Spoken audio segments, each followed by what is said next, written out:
This is Tim from US6 Studios. Today in the studio I'm going to show you how to sync your iPad with your iPhone. So all we have to do is go to settings right here and then scroll up to the top and go to your name. And then we want to go to where it says iCloud. Then go to save to iCloud right here and turn this on.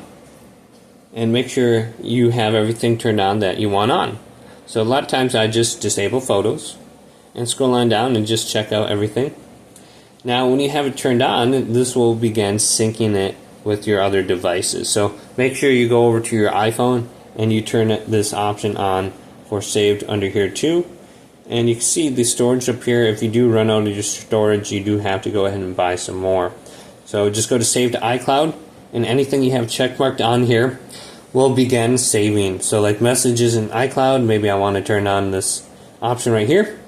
And then I have to go to iMessage and just set this up to, I have to sign in with like an Apple account and stuff. But go ahead and look at that. Hopefully this video did indeed help you out.